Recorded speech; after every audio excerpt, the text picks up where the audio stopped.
The emergency alarm was screaming bloody murder, but all Captain Marcus Kane could focus on was the alien fortress filling his view screen. His ship, the Stellar Wanderer, was getting dragged through a forbidden sector of space by some freak gravity well, and the red alert lights flashing across the cockpit weren't helping his headache. He yelled at the ship's computer for a status report, wiping sweat from his brow. The AI's calm voice listed off the damage: multiple systems down, navigation fried, and hull integrity at 47% and falling fast.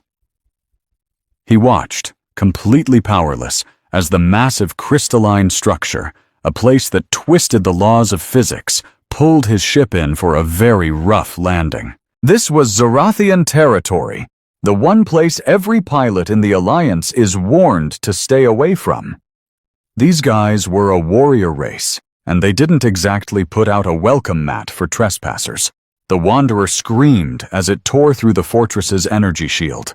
Marcus fought the controls with everything he had, but the final crash sent him flying, and the world went black. He woke up on a floor as smooth and dark as obsidian, his wrists clamped in humming energy cuffs.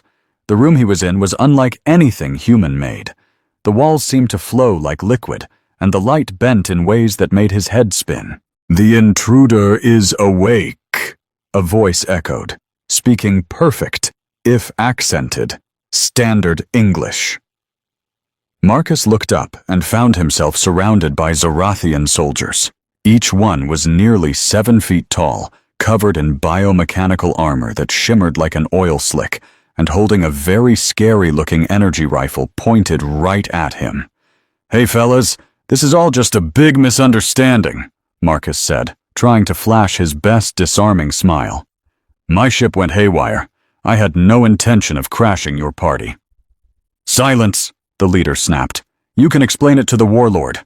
They yanked him up and marched him down hallways that felt alive, almost like they were breathing. Every Zorathian they passed, warriors, scientists, officials, stopped and stared at the human prisoner. The files the Alliance had on this species didn't do them justice.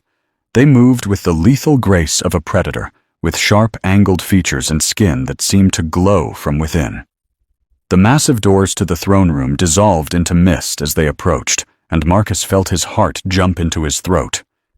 The chamber was enormous, with a ceiling so high it was lost in shadow, and pillars of living crystal pulsed with soft light. On a throne at the far end, one that looked like it had been grown instead of built, sat a figure that made every alarm bell in his body go off. She was beautiful, but in the same way a supernova is beautiful, terrifying, powerful, and absolutely deadly. Her skin was the color of a pale pearl, a stark contrast to the jet-black battle armor she wore. Her hair was like liquid silver, and her eyes were the color of a dying star, a brilliant burning blue that promised nothing but destruction. "A human pilot," Warlord Caraxia said, her voice dripping with an authority that could command armies. "He thinks he can just waltz across our borders without consequence." The guards shoved Marcus to his knees. He looked up at her, trying to figure out if he could talk his way out of this one, but her face was a perfect mask. Those star-bright eyes scanned him like he was some strange new bug. "Your Excellency," Marcus started, trying to remember the proper protocol. "I deeply apologize for the intrusion. My ship had a complete navigation failure." "Your intentions don't matter," Caraxia interrupted, standing and descending from her throne with the fluid grace of a panther. "You are here. That is the only thing that matters." The court was silent, dozens of advisors and officers watching them. Marcus saw a few of them exchange nervous looks. Clearly the Warlord in a bad mood was bad news for everyone. "So tell me, human," she said, circling him slowly. "What should I do with you? The law is very clear. The punishment for trespassing in Zorathian space is death. Quick, simple." "Wow, that seems a little harsh for a wrong turn," Marcus said before he could stop himself. "You guys don't have, like, a cosmic parking ticket or something first?" The throne room fell so quiet you could hear a pin drop. A few of the guards actually flinched. Caraxia stopped right in front of him. You make jokes when you are about to die? She asked, tilting her head. It's a human thing, Marcus shrugged. We get terrified, we get sarcastic. It's a defense mechanism. To his utter shock, he saw the corner of her lips twitch. How strange. She started circling him again, and Marcus found himself mesmerized. She moved like a dancer and a hunter all at once. The armor she wore was incredibly detailed, with patterns that seemed to shift and writhe in the light. You know, his mouth said, apparently on a mission to get him killed. For someone about to have me executed, you're really putting on a show. The dramatic walk, the slow circle, the whole I am your doom vibe. It's great theater. Caraxia paused behind him. Are all humans so casual about their own end? Just the pilots, Marcus shot back. We get used to near-death experiences. Though I'll admit, they don't usually involve such an attractive executioner. What did I just say? The silence was somehow even heavier now. Marcus could feel every single pair of alien eyes drilling into him. He'd definitely crossed a line. Or three. She moved back in front of him, her face impossible to read. Attractive? Well, yeah. Objectively speaking. Marcus knew he should shut up, but he couldn't. The whole warrior goddess thing you've got going on really works. The armor, the silver hair, the I can vaporize you with a thought look. It's intimidating, but in a good way. An old Zarathian in fancy robes stepped forward. My warlord, shall we proceed with the sentence before this human embarrasses himself further? Caraxia held up a hand, silencing him instantly. Tell me, human pilot, she said, her stunning eyes locked on his. Do you fear death? Of course I do, Marcus answered honestly. But fear doesn't change what's coming. So you can either face it with dignity, or, in my case, with bad jokes and poorly timed compliments.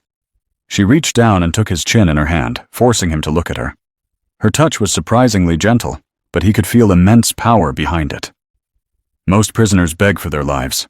You just keep talking. Would begging work? Marcus asked. No. Then I'll stick with the jokes.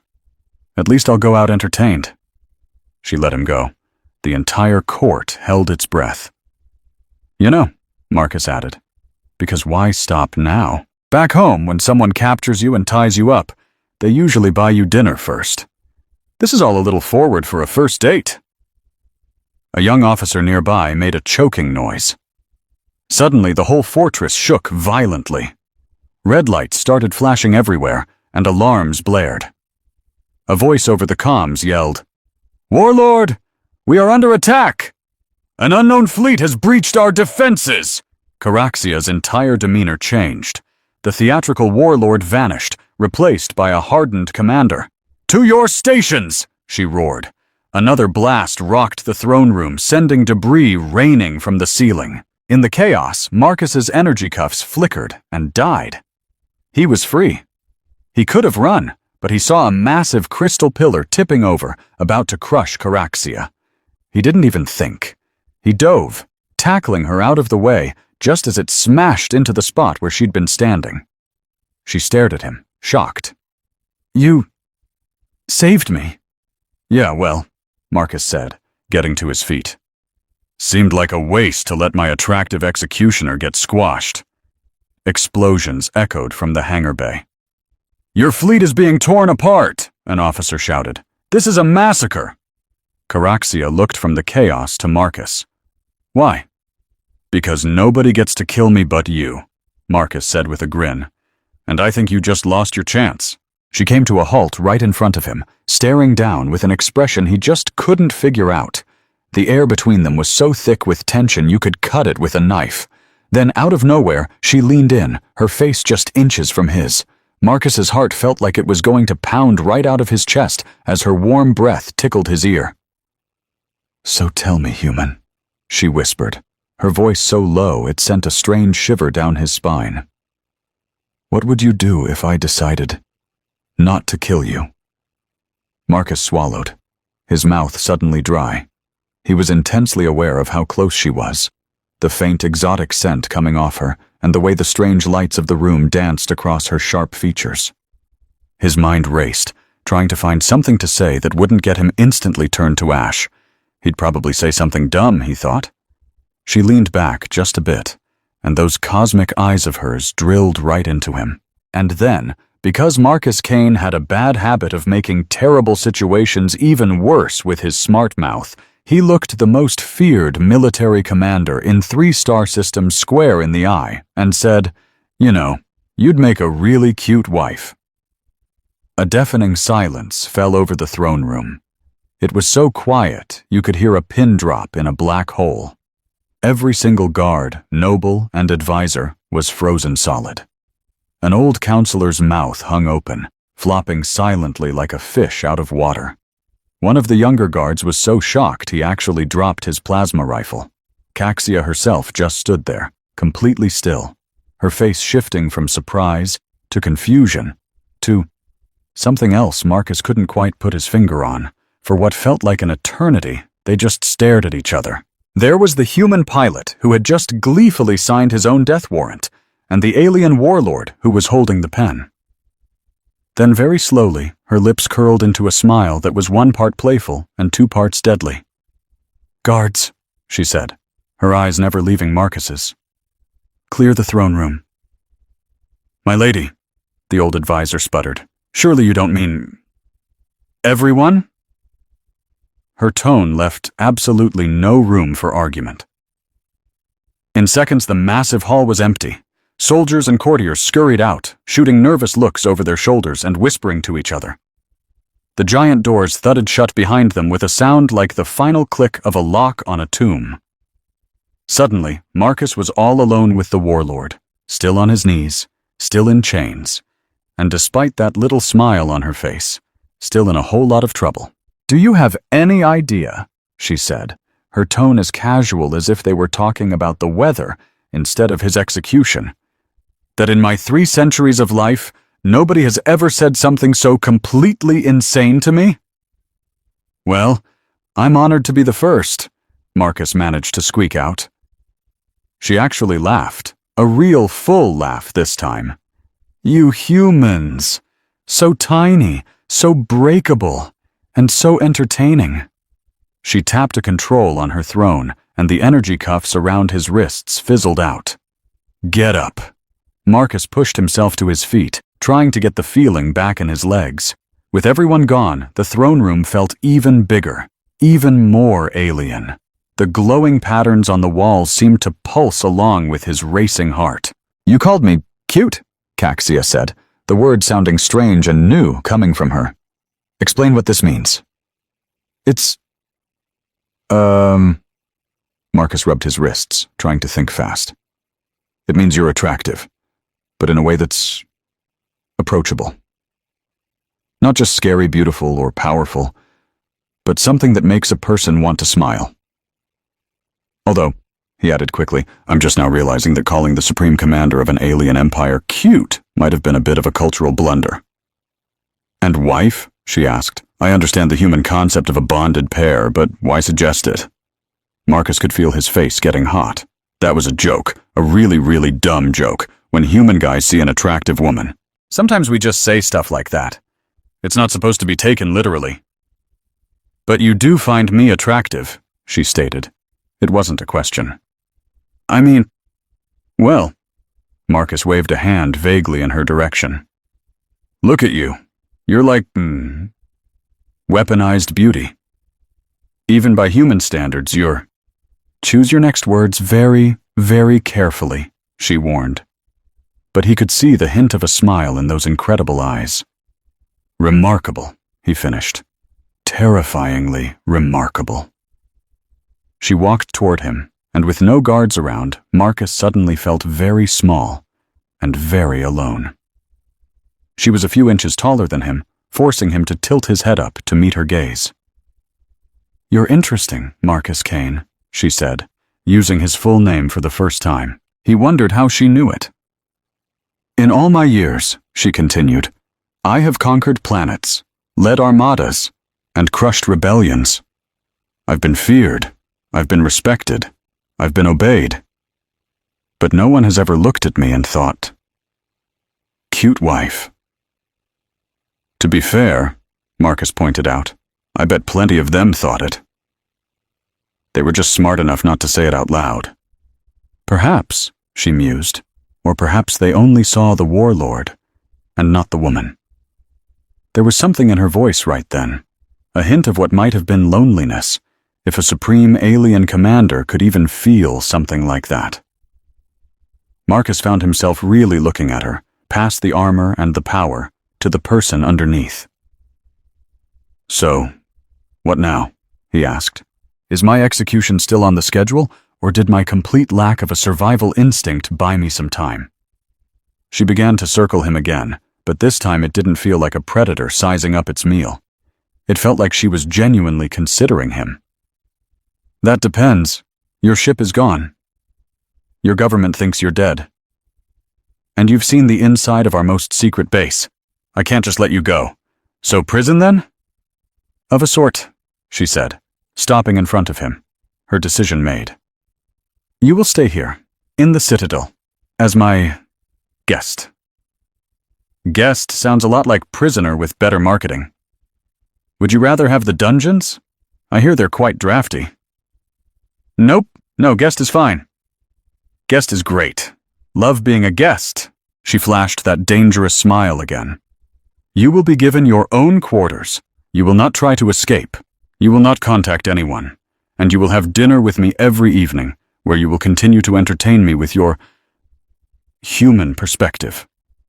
And if I say no, then you will discover why they call me a warlord, not a diplomat. Marcus thought about his options, which were basically zero. Do I at least get a tour? This place is amazing, even for a prison. It is not a prison, she corrected him. It is the Stellar Citadel, the heart of Zorathian power. And yes, you will see all of it. There isn't a single secret you could steal that would make a difference. Your little alliance could never dream of breaking through our defenses.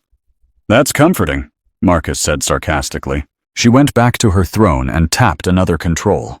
The massive doors slid open, and a single guard walked in, a Zorathian woman with markings that showed she was high-ranking. Commander Velith, Caxia said, escort our guest to the diplomatic suites in the northern spire. See to it that he has everything he needs. The commander's eyes went wide for just a second. The diplomatic suites, my lady? Did I stutter? No, my lady, right away. Just as Marcus was about to follow the commander out, Caxia's voice stopped him. Oh, and Marcus? He turned back. She was watching him with that same unreadable look. The next time you decide to comment on my marital prospects, she said, her voice light but her eyes sharp. Just remember something. Zorathian wedding ceremonies involve a lot more bloodshed than your human ones. Got it, Marcus said, his voice a little shaky. Good. I'll see you at dinner. Try not to propose again before then. As Commander Velith led him away, Marcus saw Caxia leaning back on her throne, that small, mysterious smile still on her lips. The doors sealed them off, and he was left wondering what fresh hell he had just stumbled into. You do realize, Commander Velith said as they walked down hallways that seemed to be alive, that you're the first prisoner in 300 years to leave the Warlord's throne room alive after an audience like that. Lucky me, Marcus mumbled. Indeed, the commander said. Then she stopped and looked at him. When the doors were sealed, did you think it was for your execution? The commander almost looked like she felt sorry for him. When a Zorathian leader seals the doors to the throne room, it's not for an execution. It means they've found something they want to keep. A chill shot down Marcus's spine that had nothing to do with the alien air. And what happens to the things she decides to keep? Well, Velith said with a look of sympathy, that depends entirely on how long you can keep her interested. As they walked deeper into the incredible fortress, Marcus had a sinking feeling that his dumb joke about marriage might have just been a prophecy. The most powerful woman in the known universe had basically just called dibs on him. And from the way she had smiled when he called her cute, He was pretty sure he was either the luckiest man alive or the most spectacularly doomed. Maybe both. The diplomatic suite was nothing like a prison cell. The walls glowed with soft, shifting light, and the surfaces looked like liquid metal, frozen in place. The place was bigger than his old apartment, with furniture that molded to his body, a bed that felt like sleeping on a cloud, and a bathroom full of alien gadgets he was afraid to touch. "The Warlord expects you for dinner at sunset," Commander Valeth said before she left, sealing him inside his luxurious new cage. My life ended the day I was accused of being a spy. One minute, I was a simple survey pilot charting dead asteroids. The next, my ship was caught in the shadow of a fleet so massive it blocked out the stars. They belonged to Caxia, the Starbreaker, a warlord whose name was whispered in fear across the galaxy. I was dragged before her, a powerless human facing a goddess of war, and she found me guilty. But instead of death, she gave me a gilded cage. And that's when things got really strange. Stick with me, because how I went from her prisoner to the person who turned her entire empire on its head is a story you have to hear. My prison was a lavish suite with a balcony overlooking a city suspended in the void. It was a web of crystal and light, with ships buzzing between floating towers like metallic bees. That evening, a suit materialized in my room. It was made of something like liquid night, fitting me perfectly. Clearly formal wear, but made for a human. Someone had actually put thought into this. As I looked out at the star that served as their sun, painting space in hues of purple and gold, a pair of guards arrived. They led me through corridors I hadn't seen, past giant holographic maps showing fleets moving across the galaxy. The dining room was surprisingly intimate. Its walls were completely transparent, offering a 180-degree view of space, with a crystal table for two set in the center. Caxia was already there, and the sight of her almost made me trip over my own feet. The terrifying battle armor was gone, replaced by a gown that looked like it was woven from pure starlight. Her silver hair was styled in a way that showed off her elegant neck, and she looked less like a conqueror and more like a queen from a dream. "You're staring," she said, not even looking up from a report she was reading on a small hologram. The words tumbled out of my mouth before I could stop them. "You're stunning. I mean, it's a very different look from this morning." She flicked the hologram away and finally met my eyes. "You clean up well yourself, human. The outfit suits you." "Thanks," I said, feeling my cheeks flush. "It's very form-fitting." "Zarathian fashion leaves little to the imagination," she replied, a faint smile on her lips. "We believe the body is a weapon. It should be displayed, not hidden." She gestured to the chair opposite hers. "Sit. We have much to discuss." As I sat, sleek robotic servants began bringing out plates of food. It was like nothing I had ever seen. Colors and shapes that seemed to defy logic, but it all tasted incredible. One dish was like a mix of spiced honey and the crisp scent of ozone after a storm. "So," I started, trying to sound casual, "is this the part where you interrogate me for Alliance military secrets?" She raised an eyebrow. "Do you have any worth knowing?" "Not really. I was just a survey pilot." "Then we can skip the charade," she said, studying me. "Instead, tell me about your world." "Earth. It's a quaint name." I felt myself relax just a tiny bit. "What do you want to know?" She leaned forward, her starlight eyes fixed on me. "Everything. Your cultures, your wars, your art. I want to know how a species that just barely figured out faster than light travel has survived in a galaxy full of predators." "A whole lot of stubborn luck," I admitted with a shrug.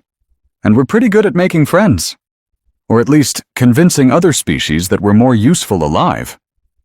And yet, you couldn't convince me of that, could you?" A sly smile touched her lips. "I'm sitting here having dinner with you instead of floating in the void." "Fair point," I conceded. "Though your methods were a little unorthodox." We talked for hours. She was a surprisingly good listener, asking sharp questions about human history and art. In return, she told me about her people, a warrior race that prized honor and strength, but who also had a deep appreciation for poetry and science. It was a strange and fascinating contradiction.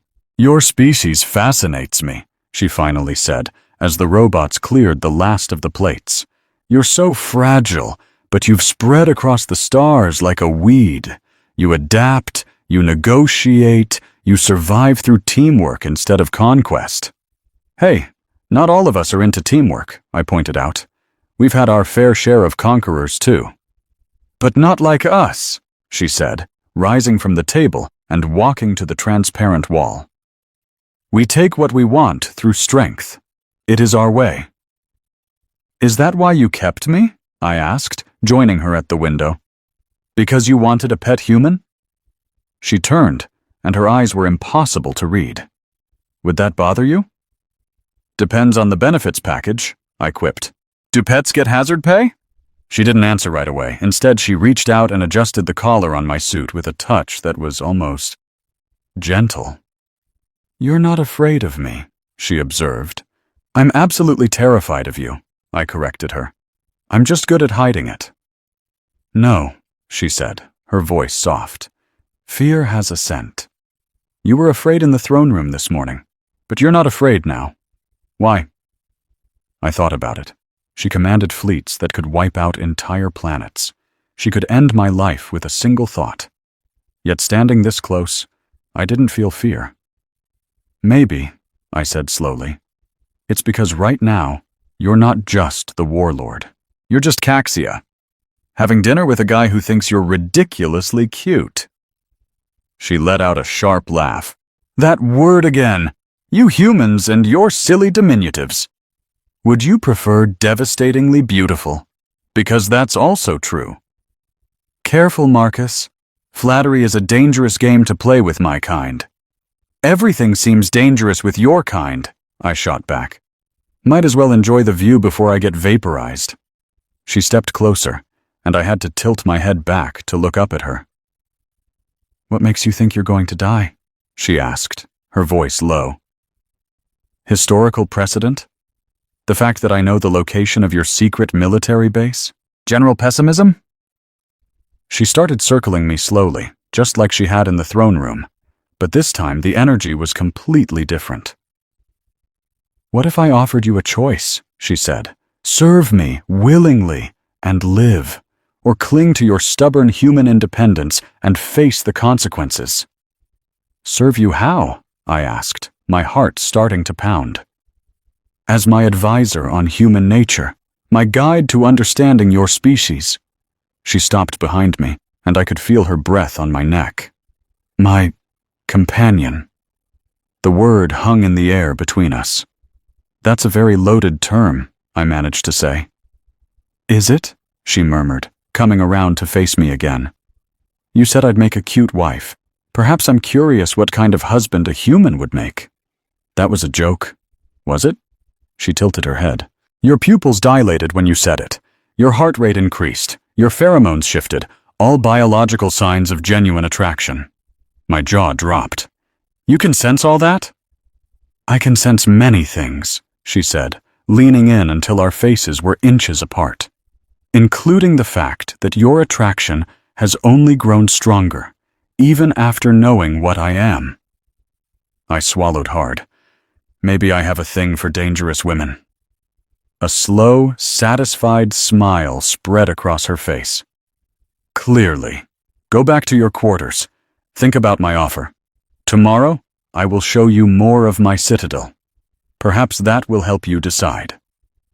"And if I say no?" Her smile turned sharp as a knife's edge. "Then we'll find out how long your sense of humor lasts, in a much less comfortable setting." Her guards appeared out of nowhere to lead me away. But just as I reached the door, Caxia's voice called out. "Oh, and Marcus?" "Sweet dreams." The way she said it sent a chill down my spine. The next morning, I was woken up by her second-in-command, a stern woman named Velith. "The Warlord requests your presence for the morning inspection," she announced, handing me a new, military-style uniform. You are to observe how we maintain order. I dressed, my mind reeling from the night before. Serve her or die? But it felt like so much more than that. Velith led me to a hangar bay the size of a city, where thousands of soldiers stood in perfect, terrifying formation. Caxia was on a raised platform, back in her full battle armor, looking every bit the supreme commander. She gave me a tiny nod and then addressed her army in their native tongue, which sounded like music made from clashing swords. She's warning them about increased rebel activity in the outer sectors. Velith translated quietly beside me. Some of the newer colonies are getting restless. As I watched Caxia, I saw the absolute worship in her soldiers' eyes, but I also saw something else. Quick, worried looks exchanged between her top officers, a tension that she didn't seem to notice. After the inspection, Caxia strode over to us. "Commander, you're dismissed. I'll handle our guests' education personally today." Velith saluted and left, but not before shooting me a look that was pure pity. "Thoughts?" Caxia asked as we walked away. "Your troops adore you," I said honestly, "but some of your officers are scared. Those rebels are a bigger problem than you let on, aren't they?" She gave me a sharp, impressed look. "Perceptive. There are always those who believe I've grown soft, that we should be conquering more, not consolidating." She led me into a private training room filled with weapons. "Take off your jacket." "Excuse me? You wanted to understand my culture. Combat is the heart of who we are. Take it off." I did as I was told, watching as she grabbed 2 long staves from the wall that hummed with energy. "I don't suppose you'd believe me if I told you I'm a pacifist," I said nervously. She just tossed one of the staves to me. "Defend yourself." And then she moved. It was like trying to fight a bolt of lightning. I barely got the staff up to block her first hit, and the impact rattled my bones. I'd had some basic self-defense training, but this was a whole other level. "Too slow," she grunted, sweeping my legs out from under me. I hit the mat with a thud, the wind knocked out of me. She stood over me, not even breathing hard. "The problem isn't the rebels," she said, her voice low and serious. "It's the man leading them. My top general, Malachor. He thinks like a Zarathian, brute force, direct assault. But you don't. You think like a human. You lie, you bluff, you find clever, unexpected ways to win. That's why you're here, Marcus. I don't need a pilot. I need a weapon he will never see coming." And in that moment I finally understood. I wasn't her prisoner or her pet. I was her secret weapon. And my revenge on the man who put me in this position was going to be helping this terrifyingly beautiful woman save her entire empire. And you know what? I was actually starting to like the idea. Your species puts way too much faith in its toys, and not nearly enough in its own 2 hands. Well, our species also tries not to get into fistfights with apex predators, Marcus gasped, taking her offered hand to get back on his feet. The sparring session had dragged on for an hour, and while Marcus hadn't even come close to landing a single punch, he was starting to pick up on the rhythm of her attacks, the sheer artistry woven into the violence. She wasn't just knocking him around, she was giving him a lesson. She was showing him how a Zarathian thinks, moves, and thrives. "You learn fast, for a human," she finally said, not even breathing hard while Marcus felt like he'd just sprinted a marathon. "Thanks, I think," he wheezed. "Why do I get the feeling this is just another part of my job interview?"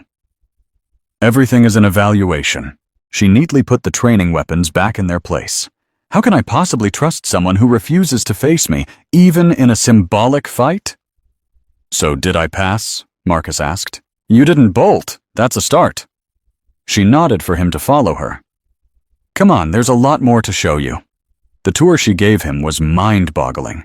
He saw the Tactical Command Center, where shimmering holographic maps tracked fleets across a dozen star systems. He walked through research labs where Zarathian scientists were developing technology that made the best Alliance gear look like it was carved from stone and wood. Then came the massive libraries, holding the entire history and culture of countless conquered worlds. You actually preserve their knowledge? Marcus asked, stunned, as they passed halls filled with alien relics. Of course. Conquest without understanding is just mindless destruction. We're builders, not destroyers. Try telling that to the species you conquered, Marcus shot back. They're alive. They thrive under our rule. Isn't that a better alternative than being wiped out? It was one of those philosophical arguments with no right answer, but it peeled back another layer of her character. She wasn't just some warlord. She was a scholar, a soldier who truly believed she was protecting the very civilization she had built. Just as they stepped into what looked like her private art gallery, filled with masterpieces from every corner of the galaxy, alarms suddenly screamed through the citadel. Caraxia's face went rigid as she pressed a comms unit on her armor. The conversation was in her native tongue, but Marcus knew that tone anywhere. It was the sound of bad news arriving at high speed. When she cut the connection, her brilliant eyes were burning with an icy fire. What's wrong? An assassination attempt on one of my admirals. The rebels are getting cocky. She locked her gaze on him, and for a split second he could see the gears turning in her mind. You wanted to learn about our politics?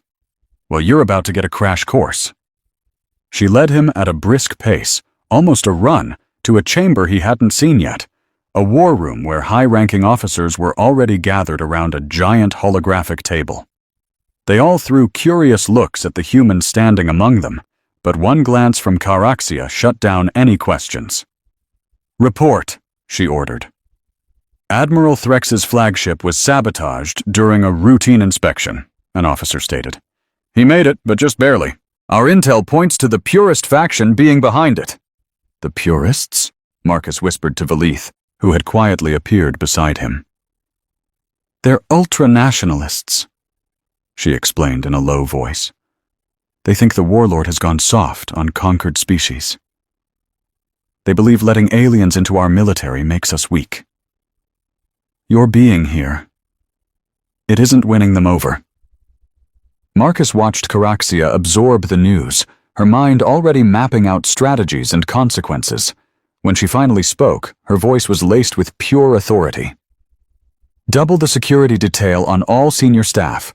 I want the people who did this found within one cycle, and put every known purist sympathizer under tighter surveillance. My lord, an older officer began cautiously, perhaps this is a sign that we should rethink some of our more recent policies. The integration of alien units, the human's presence.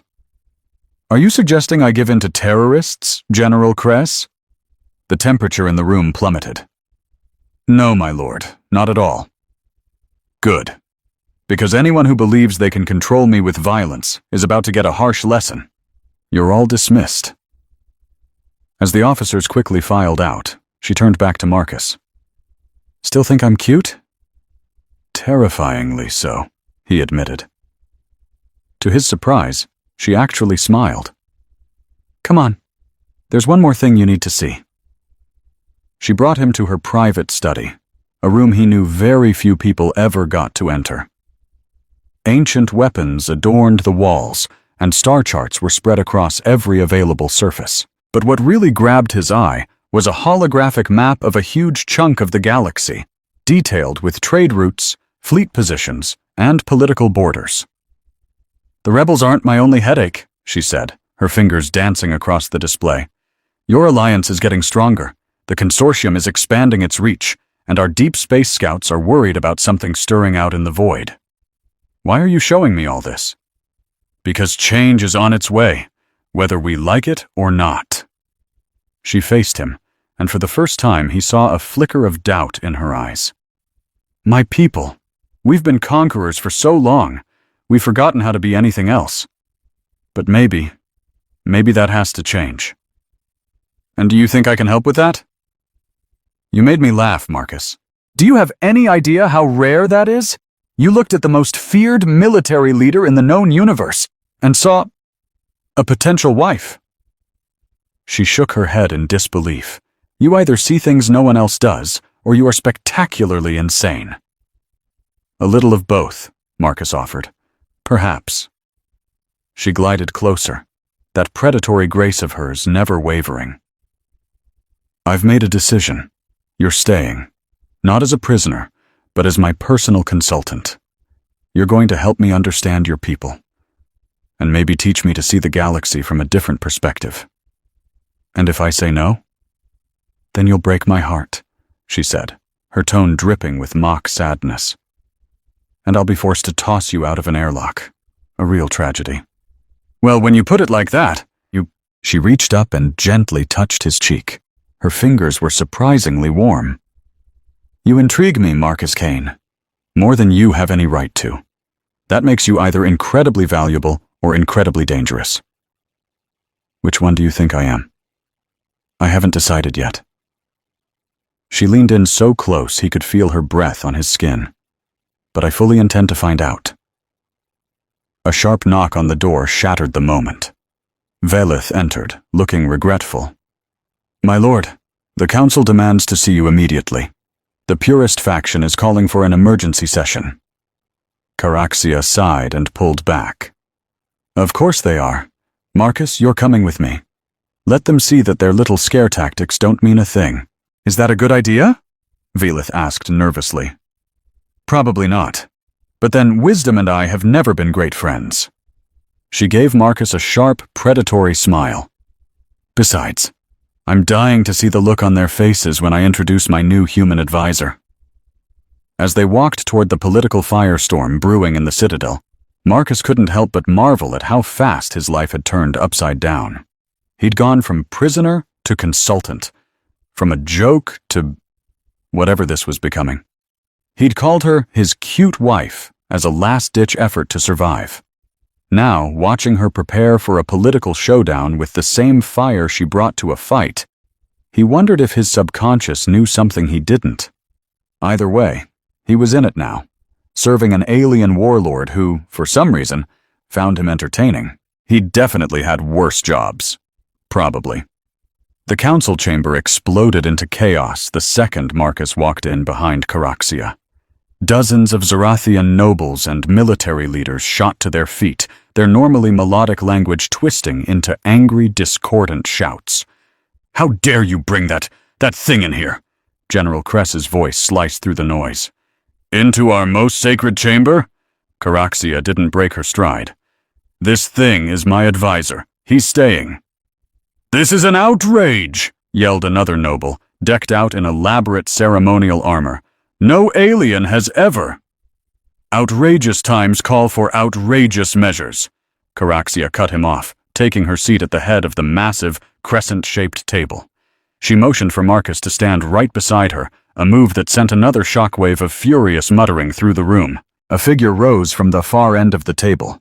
He was huge, even for a Zerathian, with a face mapped by the scars of 100 battles. His armor was marked with the sigil of the Purist faction, and his eyes burned with undisguised hatred. I am Voran Kral, he boomed, his glare locked on Marcus. And I speak for those who have not forgotten what made our empire strong. This pet of yours is a symbol of how far we have strayed. Choose your next words carefully, Voran. Caraxia's voice was deadly quiet. You're getting dangerously close to treason. Treason? Voran let out a harsh laugh. I serve the true Zerathian way. You're the one betraying our legacy, inviting weakness into our heart. First, the integration policies, and now this. Parading a human before this council like some kind of prize. Marcus could feel the tension in the room becoming thick enough to choke on. Every single eye was on him, most of them hostile. But he also caught glimpses of something else in a few of their faces. Curiosity, maybe even a hint of sympathy. Not everyone here was a fanatic. If I may, Marcus said, his voice surprisingly clear in the chamber's acoustics. The utter shock of hearing him speak their language, which he'd been cramming with translation aids, bought him a precious moment of silence. You question why I am here, he continued in slow, careful Zerathian. I get it. But think about this. In just 3 days, I've witnessed your military exercises, seen your technology, and studied your culture. I've learned more about Zarathian society than most outsiders do in a lifetime. If I were really a spy, wouldn't it be smarter to keep me right where you can see me? You see? Voron sneered at the council. It speaks like a trained pet performing its tricks. That one stung, but Marcus kept his face a perfect mask of neutrality. He'd dealt with worse insults from Alliance diplomats. Enough, Caraxia commanded. We are here to discuss the attempt on the Admiral's life, not my choice in staff. The intelligence report. A younger officer brought up a holographic display of security footage. The bomb was planted during a routine maintenance check. We've ID'd 3 suspects, all with known ties to the purists, but what? Caraxia demanded. They're dead. Suicide capsules, very professional, she noted with a cool murmur. They took themselves out before they could be questioned, which meant someone powerful wanted to cover their tracks. Voron's face was a stone mask, but Marcus saw the subtle tightening in his shoulders. Caraxia didn't miss it either. General Krex, she went on, her voice cutting through the tension. You're in charge of maintenance schedules. How did a saboteur get anywhere near a flagship? The general shifted on his feet. We're looking into every angle, my lord. See that you do, she commanded. Then her star-like gaze fell on the leader of the purist faction. And Voron, I trust your people will cooperate fully with this investigation. Of course, he answered smoothly. We condemn any violence against our fellow Zarathians. Although, he added with a sly edge, one has to wonder if this new integration hasn't created some looseness in our security. The meeting dragged on for hours, a thinly veiled political battle disguised as a security briefing. Marcus watched every move, mentally cataloging names, alliances, and the tiny tells in body language that spoke louder than any words. By the time it was over, he felt a deep exhaustion sinking into his bones. You handled that well, Caraxia said as they walked toward her private quarters. Most humans would have folded under that much hostility. I've sat through Alliance budget meetings. Now those are truly terrifying. She let out a laugh, but it sounded strained. Vorthon's influence is growing. Whether the assassination attempt failed or not, it makes him bolder. You think he was the one behind it? I know he was, she said grimly. Proving it is the hard part. They stepped into her study, and she immediately began pulling up tactical displays on the holographic interface. But he slipped up today. He showed way too much interest in you. Lucky me. Indeed. You're a symbol now, Marcus. To my supporters, you represent potential, a new way forward, adapting beyond our old traditions. But to him, you're a symbol of everything he thinks is wrong with my leadership. She turned to face him, her expression dead serious. That makes you a target. Yeah, I kind of got that when half the council looked like they wanted to use me for target practice. Which is precisely why you're moving. What now? Your current quarters are too exposed. You'll be relocated to the secure wing, right next to mine. Better surveillance, fewer access points, and my personal guard on rotation. Marcus could feel a warmth creep up his neck. Next to yours? Is that a problem? No, that's very close. She glided toward him, that dangerous predatory grace on full display. Does my proximity disturb you, Marcus? Disturb isn't exactly the word I'd choose. Oh? What word would you use? Marcus held her gaze. Complicated. Humph. She began to circle him slowly, like a predator studying its prey. Tell me, Marcus, do you regret making that joke about being my wife now? Which part? The joke itself, or the fact that I'm starting to think it wasn't really a joke at all? She stopped, standing directly in front of him, so close he could feel the heat radiating from her. Those are dangerous words. Everything about this situation is dangerous. Might as well be honest about it. For a long second, They just stood there, the air crackling with unspoken energy. Then a blaring alarm shattered the moment. It was different from before, sharper, more urgent. A combat alert. Kiraxia snarled, instantly shifting from leader to warrior. "The arena!" she hissed. "Someone's triggered an unauthorized event!" They sprinted down corridors that were rapidly filling with armed soldiers. The arena, a colossal chamber Marcus had only seen on his initial tour, was in absolute chaos. The powerful energy barriers meant to contain the fights were flickering wildly. And in the center, "Is that a throne beast?" Marcus gasped. The creature was a living nightmare, 3 times the height of a Zarathian, a mess of teeth, claws, and thick, armored plating. It let out a deafening roar that shook the very walls, and Marcus could see bodies already strewn across the sandy floor. "Someone let it out of stasis," Velith, her second-in-command, reported, appearing at their side. "The entire arena was supposed to be sealed for maintenance." Kiraxia's face was like it was carved from ice. "Voran, he's escalating." "My lord," Velith said urgently. "There are civilians trapped in there. A youth training group was on an observation tour when—" She didn't have to finish. Kiraxia was already in motion, snatching a plasma rifle from a nearby guard. "Seal every exit. No one gets out until I give the word."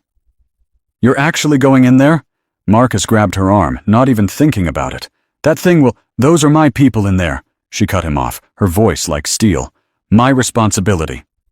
"Then I'm going with you." "Absolutely not. You're a human. You're fragile. And I'm your advisor, so here's my advice. Don't go in there alone." She stared at him for a solid heartbeat, then grabbed another rifle and shoved it into his chest. "Stay behind me, and try not to die."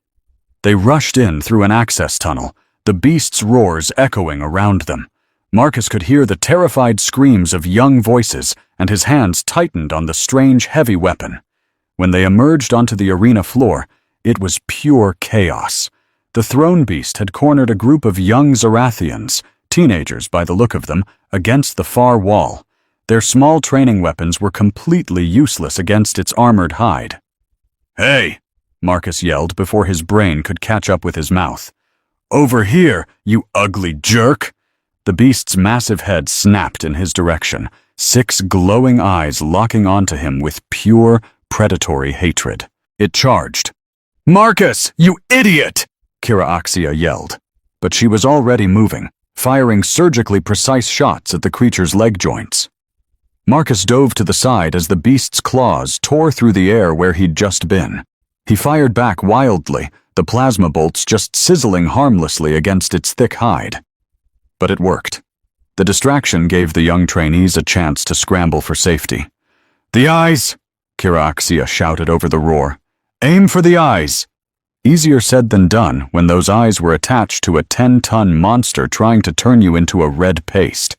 Marcus rolled, fired, and rolled again, his muscles screaming in protest. The beast was terrifyingly fast, but it was enraged now, focusing all its fury on him. And that gave Kiraxia the opening she needed.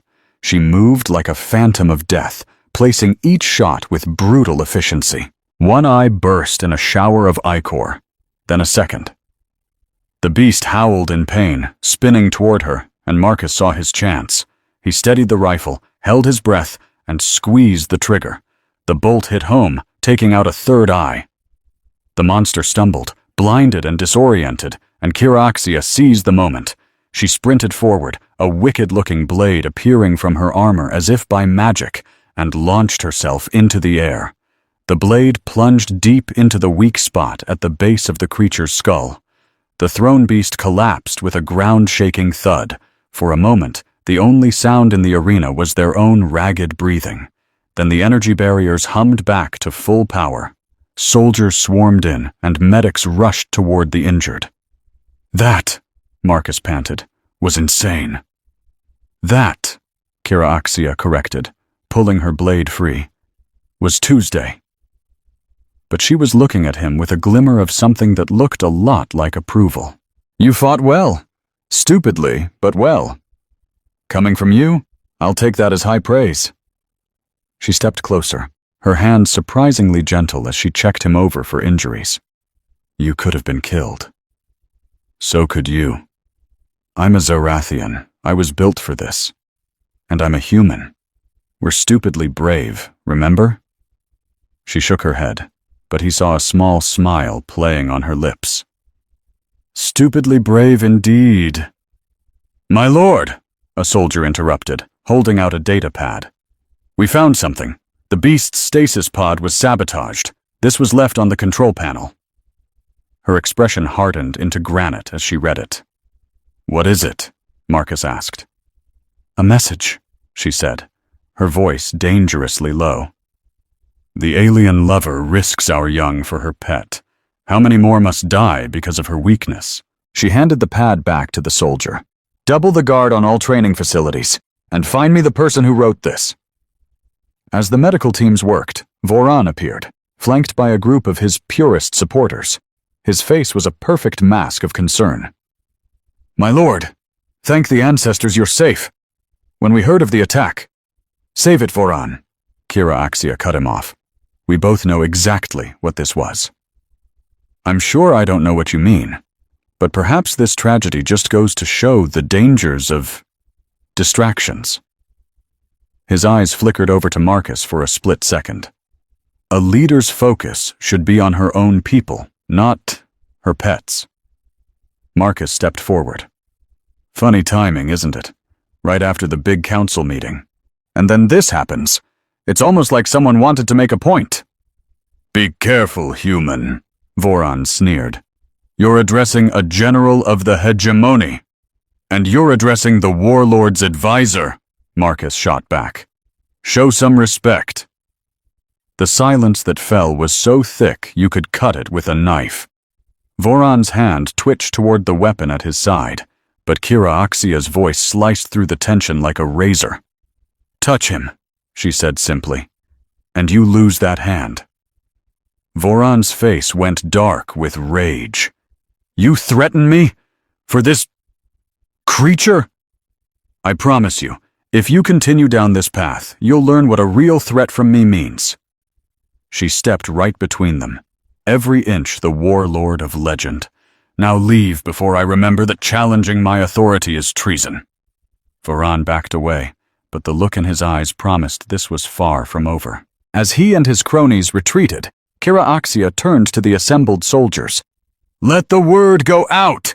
Marcus Kane fights with us. He put his life on the line for our children. Anyone who questions his place here is questioning me! The soldiers snapped to a crisp salute, and Marcus saw a definite shift in their eyes. It wasn't full acceptance, not yet, but it was respect. He had shed blood in their arena, faced down their monsters, and in their culture, that meant something. Later, back in her private quarters, Kira was cleaning a cut on his arm that he hadn't even realized he had. That was foolish, you know, she said softly, confronting Voran like that. I learned from the best. This isn't your fight, Marcus. Isn't it? He gently caught her hand in his. I'm here because of you. Your fight is my fight. She looked down at their joined hands, her expression impossible to read. You barely even know me. I know enough. Do you? She looked up, and he could see a universe of emotion swirling in those star-like eyes. I've conquered entire worlds, Marcus. I've given the orders that ended millions of lives. I'm not some misunderstood hero. I'm exactly what they call me, a warlord. And yet, he said softly, you were the first one to dive into that arena to save a bunch of kids. You go out of your way to preserve the cultures of the people you conquer. You're trying to change, to be better. He gave her hand a gentle squeeze. Maybe you're more than just a warlord. Careful, she whispered, her voice barely audible. You keep saying things like that, and I might actually start to believe you. Good. She leaned in, so close he could feel her breath on his skin. You complicate everything. Likewise. For a long, breathless moment, they stayed right there, hovering on the edge of something new and irreversible. She pulled away suddenly and shot to her feet. Your new quarters are ready. You need to rest. Tomorrow's going to be tough. Way tougher than fighting giant monsters because Voron is just getting started." She walked over to the window, staring out at the city she ruled. "He'll come for you directly next time," she said, almost to herself. "Let him try." She turned back to him, and her smile was a perfect mix of pride and worry. "There's that reckless bravery again." "You like it?" he teased. "Maybe." She gestured toward the door. "Go. Before I do something we'll both regret." "Are you sure we'd regret it?" he pushed. "Go, Marcus." He left, but not before he felt the heat of her gaze lock onto him. As the door slid shut, Marcus gently touched the spot on his side where she had tended to his wound. He knew he was playing with fire, caught between assassination plots and whatever this undeniable thing was growing between them. But as he settled into his new room, so close to hers that he could hear the faint sounds of her moving around, he realized there was nowhere else he'd rather be. His old joke about her being a cute wife didn't seem so funny anymore. It felt more like a prediction. The only question was whether they'd survive long enough to find out. Marcus woke up to a soft chime at his door. The clock on the wall said it was just before dawn. He grabbed the pistol Caraxia had insisted he keep and crept toward the door. "It's Velith," a muffled voice said. "We have a situation." He opened the door to see the commander looking more serious than he'd ever seen her. "What kind of situation?" "The kind where you need to come with me right now," she said, nodding at the weapon in his hand. "And bring that." They moved fast, through corridors that were already buzzing with activity. Marcus noticed security was way tighter at every checkpoint, with guards in full combat gear instead of their usual ceremonial armor. "The Ascension ceremony begins at sunset," Velith explained as they walked. "It's our most sacred ritual. The Warlord has to preside when the young warriors prove they're worthy of becoming full citizens." "Let me guess," Marcus said. "A perfect opportunity for someone to try and take a shot at her." "That's what we're thinking. Our intel suggests they're planning something big. The Warlord wants you there." "Why? I'm no bodyguard." Velith gave him a strange look he couldn't quite decipher. "She trusts you. In our culture, that means more than you can imagine." They found Caraxia in the Tactical Command Center, surrounded by her top officers. She was wearing ceremonial armor that was somehow both breathtakingly beautiful and absolutely deadly, made of a silver and black metal that shimmered like liquid starlight. "Marcus," she dismissed the others with a quick nod. "I need your human perspective." She brought up a holographic map of the ceremony grounds, a massive amphitheater, open to the stars but protected by a shimmering energy shield. "Security scans are coming up clean," she said. "Every single person has been vetted, every weapon accounted for. But my gut is screaming that something's wrong." Marcus studied the layout, trying to put himself in an assassin's shoes. "What exactly happens during the ceremony?" "The young warriors face trials of combat, wisdom, and loyalty. At the very end, I go down to the arena floor to personally welcome them as full citizens." Her jaw tightened. "It's the one time tradition demands I be completely exposed, without my personal guard." "That's insane," Marcus said. "Can't you just change the tradition? And look weak? Show fear?" She shook her head. "That would be playing right into Voron's hands." "What about the participants? You said they were vetted, but one of them could have been turned," she finished for him. "We thought of that. Each one will be scanned again right before they enter the arena." Something was still bugging Marcus. "What about after they're inside? During the ceremony?" Caraxia frowned. "What do you mean?" "In human history," he said, "some of the most successful attacks happened when the killer was already inside the perimeter. Someone who was supposed to be there. Someone nobody would look at twice until it was too late." She stared at the map, her mind racing. "The weapons for the trials, they're traditional, kept in the arena's own armory. If someone swapped one of those with a live weapon, Disguised to look ceremonial, Marcus finished. No one would know. Until a young warrior suddenly pointed it at me. Her face turned to stone. Valeth, I want every single weapon in that armory inspected. Now! As Valeth hurried off, Caraxia turned back to Marcus. You'll stand with me during the ceremony. That's going to make the traditionalists furious. Let them be furious. Your being there might be enough to make an assassin think twice. She hesitated, then added in a softer voice, and I want you where I can see you. Voran's message was loud and clear. You're a target too. Worried about me? He smirked. It would be a pain to train a new human advisor, she shot back, but the genuine concern in her eyes gave her away. A few hours later, as the sun began to set, Marcus stood awkwardly in Caraxia's private armory while she picked out weapons for him. This is ridiculous, he complained, as she buckled a ceremonial blade around his waist. I barely know which end to hold. The sharp end goes into the enemy, she replied without missing a beat. Simple. Your faith in me is truly touching. She adjusted the belt, letting her hands rest on his hips for just a moment too long. You survived the throne beast. That's more than most of my trained warriors can say. I had help. Yes. Me. She stepped back, looking him over. You almost look Zorathian. Is that a compliment? Maybe. She walked over to a display on the wall and took down something he hadn't noticed before. A circlet of dark metal with a single glowing crystal in the center. Wear this. What is it? A protection seal. It's an old tradition. It marks you as being under my personal protection. She placed it on his forehead, and the metal was surprisingly warm against his skin. Anyone who tries to harm you is challenging me directly. Caraxia. Don't argue, she cut him off. It's just practical.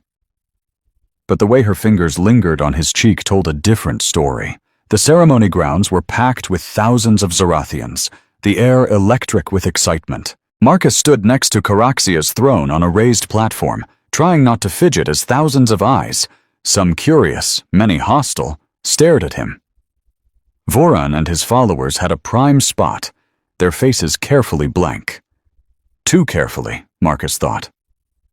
Citizens of the hegemony! Caraxia's voice boomed across the amphitheater. Tonight, we witness the ascension of our youth. They arrive as children but will leave as warriors. The crowd roared its approval. Marcus watched the young participants file in, 50 teenagers, their faces masks of pure determination. They looked so young, despite being tall and obviously well-trained. The trial started with combat, one-on-one fights with blunted training weapons. Marcus had to admit he was impressed by their skill.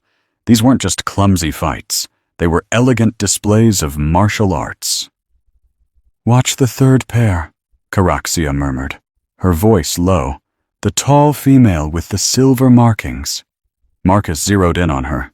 She was good, exceptionally good. But there was something just a little off about the way she moved. Too rigid, her eyes fixed on the platform instead of her opponent. You see it too, Caraxia said quietly. She's not fighting to win the match. She's fighting to get closer to us. Or she's just nervous, Marcus offered, but he saw Caraxia's hand drift subtly toward the hilt of her blade. The combat trials ended and were followed by tests of wisdom, where they solved complex puzzles under immense pressure. Then came the final trial, loyalty. Each participant had to swear an oath while holding an ancient weapon, a symbol of their pledge to die for the hegemony. The weapons were brought out on ceremonial racks, long spears that hummed with a soft, low energy. One by one, the participants took a spear, forming a wide semicircle in front of the platform. And now, Caraxia announced, rising from her throne, I will descend to welcome our new warriors. Wait, Marcus whispered, grabbing her arm. Something's wrong. I have to. Tradition demands it. To hell with tradition. Look at the weapons." She paused, her eyes following his. All the ceremonial spears glowed with the same gentle blue light. Except for one. The spear held by the tall female warrior had a slightly different shimmer, a flicker you could barely see unless you were looking right for it. "Guards," Caraxia started to say, but it was too late. The female warrior exploded into motion, and the ceremonial spear flared to life, revealing itself as a fully charged plasma lance. She didn't lunge for Caraxia. She lunged for Marcus, the weapon screaming as it cut through the air. He reacted purely on instinct, shoving Caraxia backward as he raised his own flimsy ceremonial blade. The plasma lance sliced through it like it was made of butter, the intense heat blistering his hands. The assassin drove forward, murder in her eyes. And then Caraxia was there, moving with a speed that defied belief. Her own blade sang as it swept up, knocking the lance aside just before it could hit him. The two warriors became a blur of silver and black, locked in a lethal dance as the crowd screamed in panic and confusion. "Protect the Warlord!" someone yelled, and the entire arena erupted into chaos. Guards flooded the floor. Some of the young warriors scattered, terrified, while others bravely formed a defensive circle, not even sure who the enemy was. In the middle of the chaos, Marcus saw more movement. Assassins, disguised as guards, were closing in on them. "Behind you!" he yelled. Caraxia spun, her blade silencing one attacker permanently, but more were coming. The ceremony had turned into a full-blown ambush. Marcus scooped up a fallen guard's plasma rifle, his brief military training kicking in on pure adrenaline. He saw an assassin coming up on Caraxia's blind side and fired. The bolt hit the attacker dead center. "The platform!" Caraxia yelled, fighting her way back toward him, back to higher ground. They stood back to back, covering each other's every move. Marcus was hopelessly outmatched by every single fighter that came at them. But he had one thing going for him. They all underestimated the human. All those years in the cockpit gave him a sixth sense for navigating chaos. He used it now, dodging attacks and creating openings for Caraxia to smash through. A searing pain ripped across his side as an assassin's blade found its mark. He staggered, and the enemy swarmed in. A furious roar echoed through the arena. It was Caraxia. She moved like a storm, a whirlwind of divine anger cutting down anyone between them. The assassin looming over Marcus suddenly lost his head in one clean, brutal swipe. "You're hurt," she growled, dragging him behind a piece of rubble. "I'm fine," he lied, clamping a hand over the bleeding gash. "You foolish human." But her touch was surprisingly gentle as she inspected the wound. The tide of the battle was finally turning as loyal guards formed a line, pushing the assassins back. The female warrior who had led the charge lay dead, her high-tech weapon fizzling out beside her. "My Warlord," Velith reported, her armor spattered with alien gore. "The arena is secure. 12 assassins down, 3 in custody." "Voran," Caraxia demanded. "Vanished, my lord. Slipped away right before the attack started." Of course he did. She helped Marcus stand, letting him lean heavily on her. "Clear the grounds. The ceremony is over." As medics rushed toward them, Caraxia turned to the stunned crowd, her voice ringing out over the chaos. "Let everyone see! Enemies of the hegemony tried to strike us down during our most sacred ritual. They have failed. They will always fail. We are Zarathian. We do not break." The crowd erupted in a deafening roar. But Marcus saw something else in their faces. Many were staring at him differently now. He had bled for their warlord, fought at her side. The human had earned their respect in the only way a Zarathian could understand. Later, in the med bay, healers patched him up with tech that itched more than it hurt. Caraxia paced back and forth like a caged lion. 12 assassins, she seethed, recruited from our own young warriors. How could we have missed it? Because Voran is smarter than you thought, Marcus said. He knew you'd vet the participants, so he turned them after they were cleared. Probably threatened their families. That woman? She came for you first, not me. I was the easier target. Take out the weak human, crush your morale, create a distraction. He winced as a healer applied a salve that burned like acid. Plus, it would have fit his story perfectly. See? The alien brought death to our ceremony. Instead, the alien saved your life. She stopped her pacing and stared at him with that burning intensity. You shoved me out of the way. You took a blade meant for me. Instinct. Liar.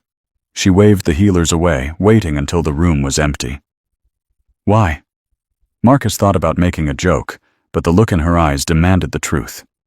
Because if I lost you, it would break something. Not just for your people, but for me. In 2 long strides, she was in front of him, her hands framing his face. You impossible, fragile, ridiculously brave human. You forgot cute, and then her lips crashed against his. It wasn't a gentle kiss. Caraxia didn't do gentle. It was fierce, possessive, tasting of the battlefield, and an electric current that made the pain in his side vanish. When she finally pulled away, they were both breathless. That was, Marcus began. Long overdue, she finished. You've been turning my world upside down since the day you crash-landed here, making me feel things I buried long ago, making me want things I have no right to want. Like what? Like keeping you. Not as an advisor, or a pet, or some political symbol, but as more. That sounds suspiciously like an emotion, Warlord. Must be my bad influence. She gently traced his jawline. This makes everything complicated. Everything about us is already complicated. True. She kissed him again, softer this time, but just as deep. Voran will use this against us. Let him try. He lost today. He'll be back. And next time, she pulled away, her warrior mask sliding back into place. I need to speak with the council. This attack changes everything on the political map. And us? He asked. What about us? Her expression softened with a small smile. You're mine now, Marcus Kane. That kiss. In my culture, it's as binding as any vow. You might have mentioned that sooner. Would it have changed anything? No. Then why waste breath? She walked to the door, then paused. Your current quarters are not secure enough. You'll be moved to mine. Tonight. That's very direct. I am Zarathian. We take what we want. Her smile turned wickedly predatory. And I want you where I can keep you safe. Among other things. She was gone before he could think of a reply, leaving Marcus touching his lips, wondering how a joke about marriage had somehow led to this. It was possession, protection, and a partnership all rolled into one. The medics came back to finish their work, but his thoughts were 1,000,000 miles away, lost in starry eyes, fierce kisses, and the political firestorm they had just ignited. Tomorrow would be a mess. Voran would regroup. The council would be in an uproar, and their new relationship would become another weapon for their enemies to use.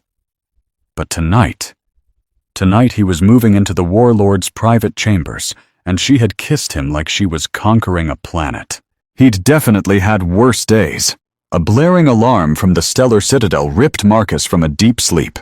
Next to him, Caraxia was already on her feet, her warrior senses snapping her to full alert in an instant. Status report, she commanded into her comlink, strapping on her armor with practiced speed. Multiple Alliance ships just dropped out of hyperspace at the border, my lord, Valeth's voice crackled. They're broadcasting diplomatic codes, but they're holding an attack formation. The Alliance, Marcus whispered, a cold knot forming in his stomach. What are they doing here? Caraxia gave him a look that was 1 part sympathy and 2 parts strategy. Perhaps, she said, they've come looking for their lost pilot. They hurried to the command center. A hive of controlled chaos. The main view screen showed a fleet of 20 Alliance vessels parked just outside Zorathian territory. Marcus knew the formation instantly. A diplomatic group with a very heavy military escort. "Incoming transmission," the comms officer announced. "They are requesting a direct channel to the Warlord." "Put it on screen," Caraxia ordered. The image flickered, replaced by the face of Admiral Sarah Torres. Marcus knew her by reputation. Smart, fair, and an absolute bulldog when it came to protecting Alliance personnel. "Warlord Caraxia," Torres began, her voice crisp and formal. "I am here about Captain Marcus Kane. We detected his distress beacon in your territory 2 weeks ago. We are here to demand his immediate return." Caraxia's face was a mask of calm. "Captain Kane is no longer your concern, Admiral." "I disagree. He is an Alliance citizen." Torres paused, her gaze sweeping the command deck before locking onto Marcus, who was standing near the throne. Her professional demeanor cracked, replaced by a flash of surprise, relief, and then utter confusion. "Captain Kane, you're alive." "Hello, Admiral," Marcus said, choosing his words with care. "As you can see, I'm okay." "Okay? You're standing on the bridge of an enemy warship wearing... what is that? Zorathian formal wear?" "It's complicated." "Uncomplicated," Caraxia cut in. "Captain Kane is my advisor. He is here by his own choice." "His own choice?" Torres's voice was dripping with disbelief. "A human willingly serving the Zorathian warlord? Captain, are you being held against your will? Blink twice if you're in danger." "Admiral, I am not under duress," Marcus interrupted firmly. "My ship was lost in a gravity well. The warlord saved my life, and I have chosen to stay." "Chosen?" Torres scrutinized him through the screen. "And that marking on your neck, that collar. What is that?" Marcus subconsciously touched the protective seal he now wore every day. "It's a symbol of my diplomatic status here." "It looks like a mark of ownership." "Admiral Torres," Caraxia's voice was dangerously low. "You are in Zorathian space. I would advise you to be very careful with your words. And I would advise you to return our citizen before this diplomatic mission turns into a military one. He is not my prisoner. If he wants to leave, he can." Caraxia turned her gaze on Marcus, her expression impossible to read. "The choice is yours, Marcus." The entire command center went dead silent. Marcus could feel every single eye on him, Zorathian warriors, and through the screen, the faces of his former comrades. His old life was right there, just one sentence away. Safety. Friends. Home. But home had started to mean something different over the last few weeks. It meant sparring in the mornings as Caraxia taught him how to really fight. It meant late-night debates over strategy and philosophy. It meant nights spent tracing the star charts tattooed on her skin. "I appreciate the rescue, Admiral," Marcus said at last, his voice steady. "But I'm right where I need to be." Torres's face hardened into granite. "Captain, that's an order. You will return to the fleet." "With all due respect, Admiral, I resigned my commission the second my ship came apart. I'm a civilian." "This is a huge mistake, Marcus. Whatever power she has over you, the only power she has over me is the power I gave her," Marcus stated, leaving no room for argument. "I'm not leaving."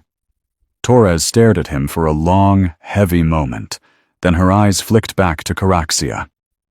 "If he comes to any harm, then you would have to get in line behind me," Caraxia replied coolly. "He is under my protection." "Protection, right." Torres shook her head in disgust. "Marcus, when this all goes sideways, and trust me, it will, the Alliance will still be here."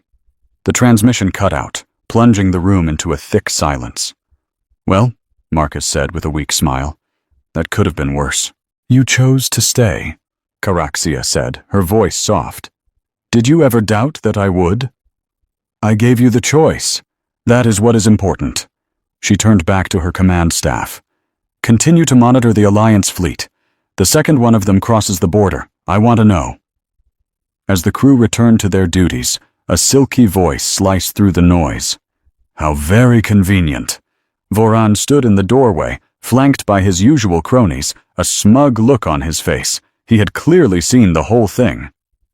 An Alliance fleet just happens to appear at our border as our internal politics are at a tipping point, he mused loudly. It makes one wonder if our human guest sent them an invitation. Be careful, Voran, Caraxia warned, her voice like ice. That sounds a lot like an accusation. I'm just looking at the timing of it all. First, someone tries to take out their leaders, which conveniently makes things better for humans. Now his own people show up, putting pressure on from the outside. Maybe Captain Kane is a whole lot smarter than we've been giving him credit for. Marcus stepped right up. Look, if I wanted to bail, I just had the perfect chance. But I stayed. What other proof do you need? Proof? Voran let out a cold smile. That you're just playing a much bigger game. The Alliance doesn't scramble fleets for one pilot. You're way more important than you let on. Or they actually care about their people, Caraxia cut in. A lesson you could stand to learn. The jab hit its mark. Voran's hand twitched, hovering over his weapon. You're crossing a line. But before he could finish, a different kind of alarm blared through the citadel. It was the kind of alarm Marcus had come to learn meant one thing. Deep trouble. My lord, an officer yelled, his voice tight with panic. We've detected a massive energy signature. Something is ripping through hyperspace. Something huge. The main view screen flickered, showing a swirling vortex in space that was growing bigger every second. When the image finally focused, Marcus felt his mouth go dry. That wasn't a ship. It was a monster. A living creature the size of a battle cruiser, covered in writhing tentacles and glowing patches of bioluminescence. It moved through the void like a predator swimming through water, and it was heading straight for them.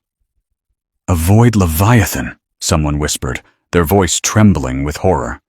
That's impossible, Voran snapped, his usual composure cracking. They're just myths. Apparently not, Caraxia said, her face grim. She turned to her command crew. Get all defensive systems online now. Start evacuating the civilian areas. What is that thing? Marcus asked, his eyes glued to the terrifying sight on the screen. It's a nightmare from our most ancient stories, Caraxia answered. The legends say they're drawn to huge gatherings of psychic energy. The kind of energy created by, say, massive political chaos.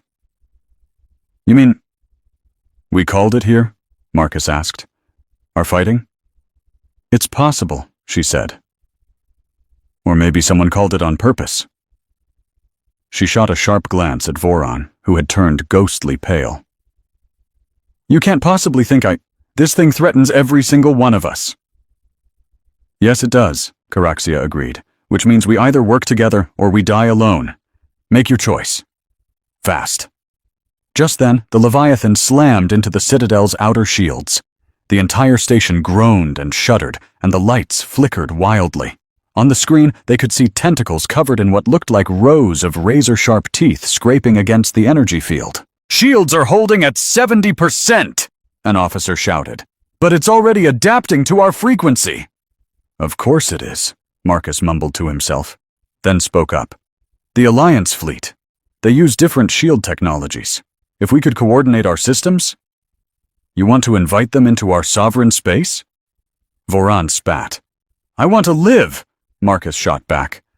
That monster out there doesn't give a damn about our politics. Caraxia was already on the move. Open a direct channel to Admiral Torres. Torres's face appeared on the screen, her annoyed expression quickly melting into shock as she saw the chaos behind them. What in God's name is that? It's a void leviathan, Caraxia stated bluntly. Our shields aren't going to hold much longer. I'm proposing a temporary alliance. You want our help? Now? I want your shield frequencies, Caraxia clarified. If we can create overlapping fields with different energy signatures, we might be able to confuse the creature long enough to make it leave. Torres stared at her for a long, hard second. "And what do I get in return? You have my word that Captain Kane is here because he chooses to be. No tricks, no games." "Your word?" "My word is Warlord," Caraxia said, her voice like steel. "I don't give it lightly." Another violent shudder rocked the Citadel. "Shields at 50%, someone yelled. "Admiral," Marcus said, stepping into the frame, "please, there are millions of lives on this station." Torres's gaze softened just a little. "You really have gone native, haven't you, Kane?" She turned to someone just off screen. "Transmit our shield harmonics and bring the fleet into a support position." What came next was a masterclass in controlled chaos. Human and Zarathian engineers who were enemies just minutes before were now working side by side, their deep-seated distrust erased by the primal need to survive. Marcus found himself acting as a bridge between the two, his unique position suddenly making him the most valuable person in the room. "The phase variance has to match." "No, not that frequency. It'll cause a feedback loop," he explained, his hands flying across a console. Caraxia directed the military side of things, while Voron, credit where it's due, organized the civilian evacuations. The Snake proved to be surprisingly good at his job when people's lives were actually at stake. "Shields reconfigured," a tech announced. "Putting it online now." The new overlapping energy field flickered to life just as the Leviathan finally smashed through their original shields. The monster hit the new, layered barrier and physically recoiled, letting out a silent scream that echoed like tortured metal through the void. "It's working!" someone cried out in relief. But the creature wasn't giving up. It pulled back, its entire body pulsing with an angry, bright glow. When it slammed into the shields again, the force of the impact knocked everyone off their feet. "It's learning too fast," the lead technician reported, his voice grim. "We need a new plan." Marcus stared at the creature on the screen, his mind racing. "What if we stop trying to fight it?" he said suddenly. "What if we try to lead it somewhere else?" "Explain," Caraxia commanded. "You said it's drawn to psychic energy, right? This whole citadel is packed with terrified people, all of them broadcasting fear. We're basically a giant dinner bell. But what if we gave it a bigger, louder dinner bell?" he asked. A spark of understanding lit up in her eyes. "The asteroid field. There's an old mining station out there. It's been abandoned for years, but the core is still powered. If we could somehow amplify its energy signature. Make it look juicier than we do," Marcus finished. "That's completely insane," Voron protested. "The amount of power that would take. We'd need both fleets focusing their energy." Caraxia cut him off with a look. She turned back to the view screen. "Admiral Torres, we're going to need your help with one last thing." It took several precious minutes to coordinate, minutes they barely had as the Leviathan kept hammering away. But finally, both the human and Zarathian fleets focused their main energy projectors on the distant mining station, unleashing a massive psychic flare. The result was instantaneous. The creature stopped its attack. Its massive sensory organs swiveled, turning toward the new, powerful signal. Then, with a movement that looked almost hungry, it turned away from the Citadel and sped off toward the asteroid field. "It's working," an officer confirmed. "The Leviathan is moving away." A massive cheer erupted through the command center.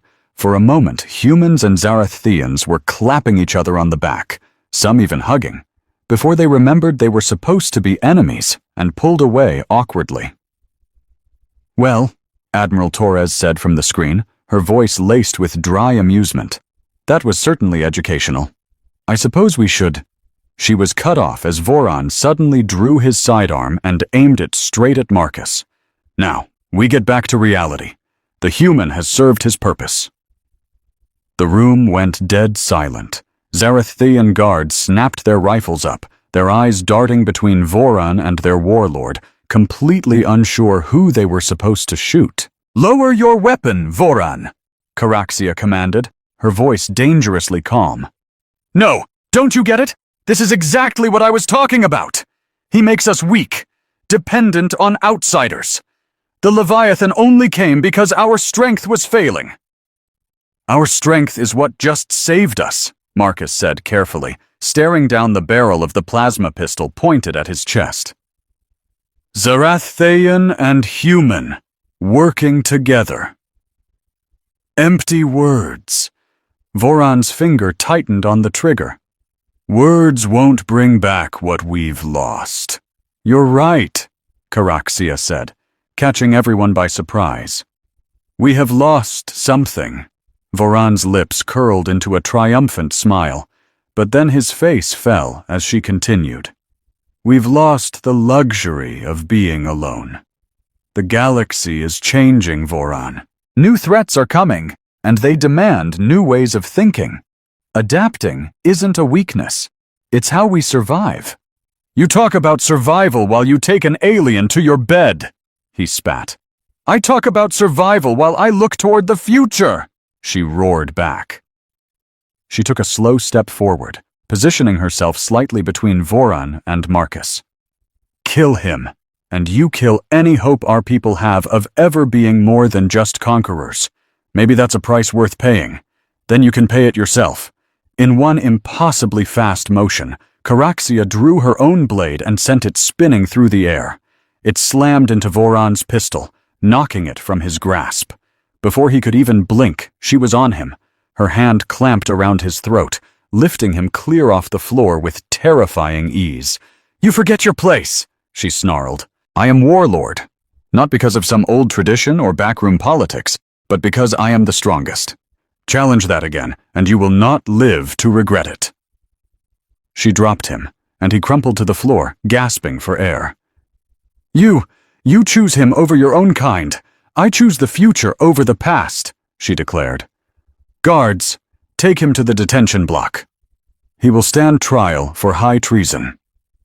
As Voron was dragged away, still screaming curses, Caraxia turned back to the screen.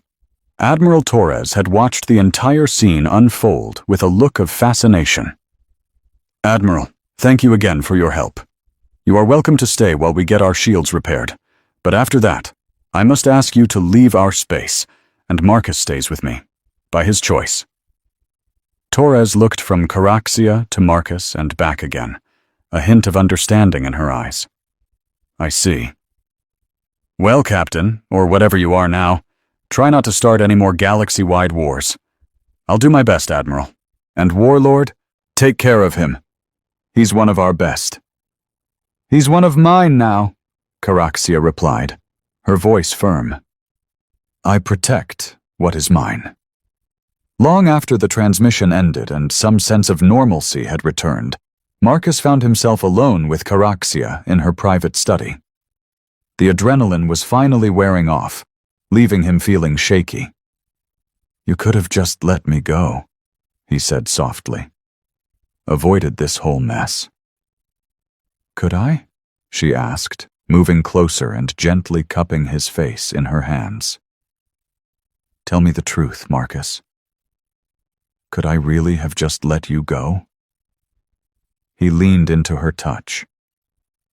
That thing, the Leviathan. Do you think it will come back? Maybe, she said, but if it does, we'll be ready. Together. She kissed him, a soft, lingering kiss. You brilliant, impossible human. You saved every one of us today. We saved us, he corrected her. Zarathaean and human. Yes. She pulled back slightly, her starlit eyes shining with emotion. The Council is going to fight me on this. But after today, not even they can deny that we are stronger together.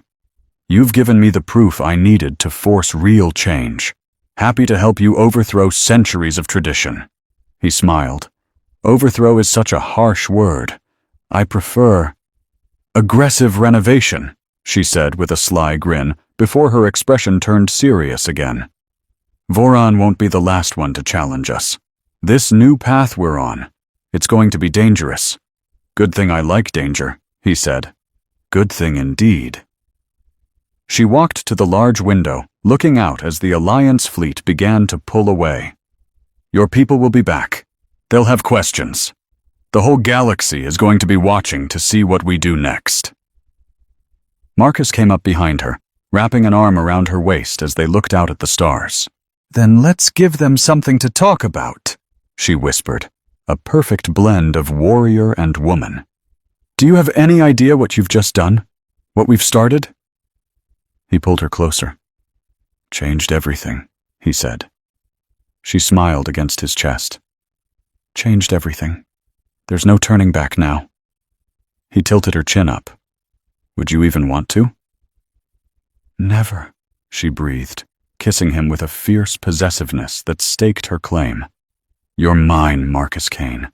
My advisor, my conscience, my partner. The galaxy can just deal with it." Outside, the Alliance fleet began to pull away, leaving the space between humans and Zerathians just a little smaller. The Void Leviathan was gone, but the real changes were just getting started. Marcus had once joked about her being a cute wife. Now, as he held her watching the stars, he realized that sometimes jokes have a funny way of becoming prophecies. And sometimes, prophecies change entire worlds. The war hit them like a thief in the night. Marcus jolted awake as the entire citadel shuddered violently, alarms screaming bloody murder on every level. Caraxia was already strapping on her armor, her face a mask of grim determination as reports flooded her neural link. "What's happening?" Marcus demanded, grabbing his own gear with the practiced ease of a man who knew his peace was temporary. "Voran," she said, her voice tight. "He escaped during a prisoner transfer. His followers have launched a full-scale rebellion." She paused, her eyes distant as new data streamed in. "And they're not alone. The consortium has joined them. They're hitting 3 of our frontier worlds at the same time." "The consortium? But they signed non-aggression pacts." "Those pacts mean nothing when they smell blood in the water," she retorted, securing her plasma blade to her hip. "They think our contamination by human influence has made us weak. It's time to prove them wrong." The command center was a storm of organized chaos. Holographic maps flared with battle sites across Zerathian space, ships exploding in silence, cities burning, and defensive lines collapsing. "My warlord," General Krex reported, his earlier skepticism of Marcus now burned away by the grim reality of war. "Vorthon's forces have seized the orbital defense platforms around Kareth Prime. He's demanding you abdicate the throne." He shot a nervous glance at Marcus. "And the human's execution?" "Of course he is," Caraxia said, her eyes scanning the tactical displays. "What's our fleet status?" "The 3rd and 5th fleets are tied up at the frontier. The 1st is here, ready to defend us. But if we leave the Citadel, we lose our entire command structure," Krex explained. She turned to Marcus. "Your thoughts, advisor?" Marcus leaned over the displays, his mind racing. "They're spread too thin. Hitting 3 systems at once, that's not a sustainable strategy. Not unless they have help from the inside." Caraxia finished his thought, a cold fury in her eyes. "Traitors in our own ranks, feeding them intel." "My warlord," an officer named Velith interrupted. "Priority 1 message from the Alliance. Admiral Torres is offering help." "Put her through," Caraxia ordered. Torres's face appeared on the main screen, her expression dead serious. "Warlord, we've been monitoring the developing situation. The Consortium's attack violates 7 different treaties. The Alliance Council has authorized me to offer full military support." "And what's the price, Admiral?" Caraxia asked, never one to beat around the bush. "No price. Marcus was right. Sometimes cooperation is just another word for survival," Torres said, then allowed a small, grim smile. "Besides, the Consortium has been getting a little too bold near our border colonies. We'd rather stop them with you now than fight them by ourselves later." "Your help is appreciated, Admiral." As they started coordinating their forces, Marcus saw something. A ghost in the data. Caraxia, look at this. The attack patterns. They aren't random. They're hurting our fleets. She studied the displays, her eyes widening as she understood. Away from the Nexus Gate. The Nexus Gate, an ancient artifact that allowed ships to travel vast distances in the blink of an eye. If Voron got his hands on that, he could strike anywhere, anytime. Velith, she snapped. Redirect the Second Fleet to the Nexus immediately. Too late, Krex reported, his voice heavy. Sensors are picking up a massive fleet dropping out of hyperspace near the gate. They're, My Warlord, those are hegemony transponder codes. It's our own mothballed reserve fleet. Voron's been planning this for years, Caraxia said, her voice dangerously quiet. Building a secret army, just waiting for the perfect moment. The moment you took a human as a lover, someone muttered from the back of the room. Caraxia's head whipped around, but her reply was drowned out as the Citadel rocked from another direct hit. On the screens, enemy ships swarmed past their shattered outer defenses. They're making a run for the command spire, an officer yelled. Boarding craft are inbound. Then let's roll out the welcome mat, Caraxia growled, activating the Citadel's internal defense systems. All combat personnel to your posts. Protect the civilian sectors at all costs. She turned to Marcus, her eyes softening for just a second. You should go. Evacuate with the non-combatants. Not a chance, Marcus shot back. We've had this argument. I'm staying with you. She looked like she wanted to argue, but they were out of time. She just nodded. Fine. Then arm yourself properly. This isn't going to be like the arena. The first wave hit 20 minutes later. Voron's elite soldiers, their gear boosted with consortium tech, poured through the gaping holes in the hull. The Citadel's defenders met them with a cold, disciplined fury, turning every corridor into a death trap. Marcus fought at Caraxia's side, their movements a seamless dance of death. She was the blade, a whirlwind of lethal grace. He was the shield, covering her six, using his unique blend of human and Zorathian tactics to direct their forces. Marcus! Velith's voice crackled over the comms. Consortium forces are breaking through to the civilian shelters in Section 7. We're outnumbered 3-1. Go, Caraxia commanded before he could even speak. I can hold them here. Seeing his hesitation, she added, That's an order, advisor. Save our people. Marcus ran, grabbing every scattered defender he could find along the way. Section 7 was pure chaos. Consortium shock troops were advancing on shelter doors, behind which huddled thousands of families. On pure instinct, he threw himself between the enemy and the civilians. To me! He yelled in perfect Zerathon. Form a line. We hold here. The defenders, mostly terrified young soldiers and civilian volunteers, hesitated for a second. But then they recognized him, the human who had bled for their warlord, the man who had faced down the Void Leviathan. And they rallied. The fight that followed was the most brutal thing Marcus had ever experienced. This wasn't a duel. It was a meat grinder. But he held the line, using every dirty trick Caraxia had ever taught him, every instinct he had. When the consortium soldiers finally broke through, Marcus met them with the raw fury of a cornered animal. A plasma bolt seared his shoulder, spinning him around. Another shot clipped his ribs, stealing his breath. But he kept fighting, kept pushing himself forward, a human wall between the monsters and the innocent people behind him. For the Warlord! Someone screamed, and the cry was picked up by the others. For the hegemony! For Kane! Hearing his own name used as a battle cry almost made him lose focus.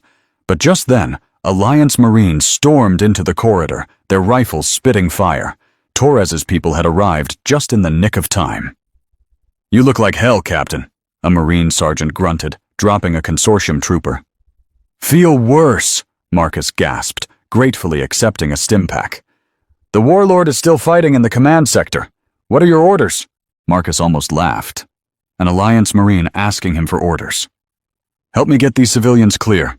Then we push back and retake command." They fought their way back through the citadel, their small group growing into a small army of Zorathians, humans, and a few other aliens caught in the crossfire.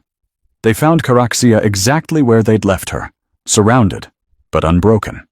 Her armor was cracked and stained, but her eyes blazed with an unholy light. Voran himself was leading the charge, his weapons crackling with stolen power. "Ah, the pet returns," Voran sneered, parrying a vicious strike from Caraxia. "Have you come to watch your alien filth die?" Marcus shot him in the back. It wasn't glorious. It wasn't a dramatic duel. It was brutally practical, and it sent Voran stumbling right onto Caraxia's waiting blade. "That's for calling her filth," Marcus said, his voice deadly calm. Voran collapsed, a look of pure shock and betrayal on his face. Seeing their leader fall, his forces hesitated. That was all the opening they needed. "Push them back!" Caraxia roared, pressing the attack. "Drive them from our home!" The battle quickly turned into a rout. Leaderless and caught between furious defenders and fresh Alliance reinforcements, the rebel army simply fell apart.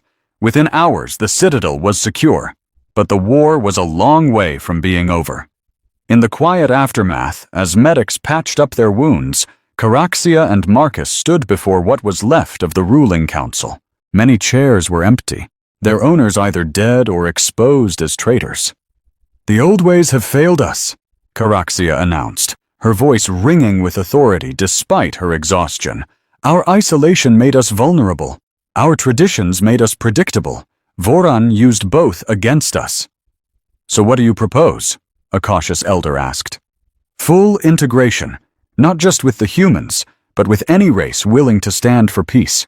The galaxy has proven it won't leave us alone, so it's time we became a part of it." "The rebels still hold 3 worlds," General Krex reminded her, "and the consortium is gathering for an even bigger assault." "Then we take the war to them," she said, turning to Marcus, "with our new allies." Admiral Torres, joining by hologram, nodded sharply. "The Alliance Council has already approved joint operations. Your enemies are now our enemies." "And that terrifies them," Marcus added. Voran's entire platform was built on the idea of Zorathian superiority. That's a hard story to sell when you see humans and Zorathians fighting and dying for each other as equals. The campaign that came next would go down in history as the Unity War. It was Zorathian strength blended with human ingenuity, creating military tactics that neither side could have dreamed of on their own. And Marcus found himself right in the middle of it all, translating not just words, but entire philosophies. They took back the first world in 3 days, its people rising up against the rebels the moment they saw human medics treating wounded Zorathian children. The second planet fell after Marcus used the hunting patterns of a local space monster to lure the enemy fleet into a trap. By the time they got to the third world, the rebels were practically surrendering before the battle even started. The consortium, seeing how things were going, tucked tail and ran back to their own territory, suddenly very interested in talking about those treaties they had broken. But it was during the last big fight that it all almost came crashing down. Marcus was on the command deck, coordinating troops on the ground, when the alarms started screaming. A massive consortium warship that had been hiding in the planet's shadow opened fire on Caxia's flagship. He could only watch in horror as her shields collapsed, the hull ripped open, and escape pods shot out into space, only to be mercilessly hunted down by the enemy ship. "No!" she breathed, watching the battle unfold on a view screen, her forces being overwhelmed. Without a second thought, Marcus sprinted toward the hangars. "Give me your fastest fighter!" he yelled at a stunned guard.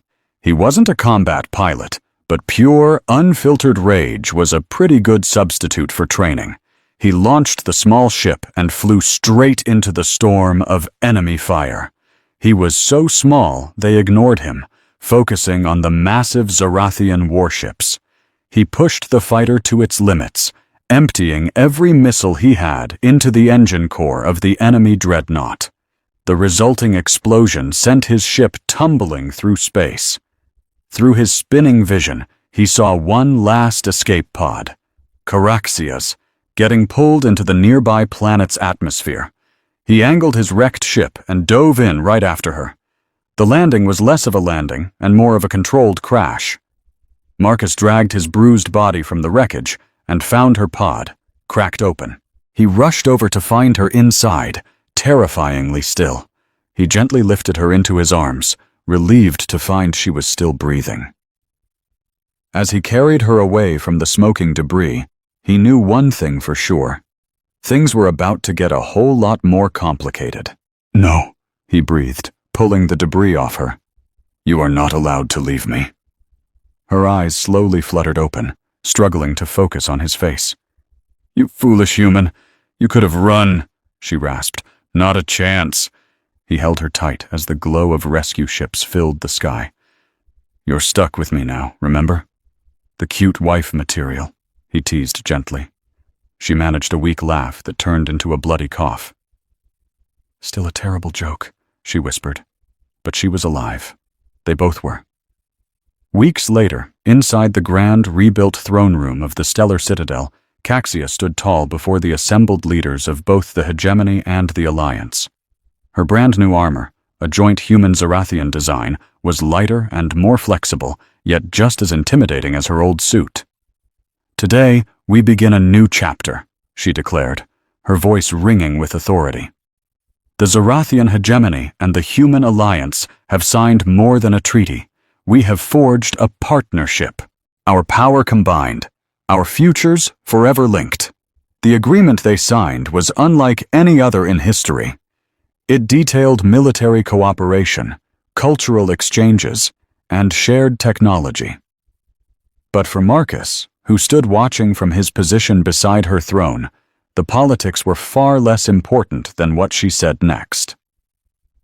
"Furthermore," Caxia went on, a small smile touching her lips, "to truly seal this new alliance, I am announcing my official bonding to Marcus Kane, who has proven himself to be a true warrior, a wise advisor, and my partner in all things."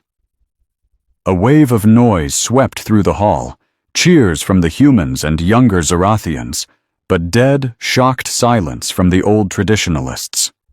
Marcus felt his face flush hot as she pulled him to her side. "A little warning would have been nice," he muttered under his breath.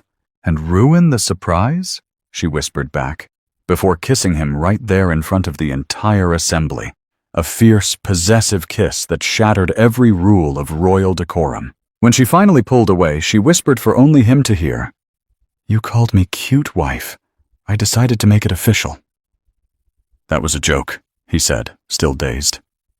"The best truths always start that way." Admiral Torres was the first to come forward and congratulate them, her eyes sparkling with amusement. "From a simple survey pilot to alien royalty. That's quite the career change, Kane." "I'm just as surprised as you are, Admiral," Marcus replied. "No, you're not," she said with a knowing smile. "I saw the way you looked at her on that very first day. You were a goner from the moment you made that stupid joke." Later that night, long after the formal celebrations had turned into a massive party down below, Marcus and Caxia stood together on a private balcony, watching the combined fleets orbit the Citadel. Human and Zarathian ships floated side by side in a way that would have been unthinkable just a few months ago. "Any regrets?" she asked, leaning her head against his shoulder. "Never," he answered, wrapping his arms around her waist. "Although I still think you'd be a much cuter wife than a warlord." "I can be both," she said, turning in his arms. Her stellar eyes shone with a universe of promises. "The galaxy needs its warlord.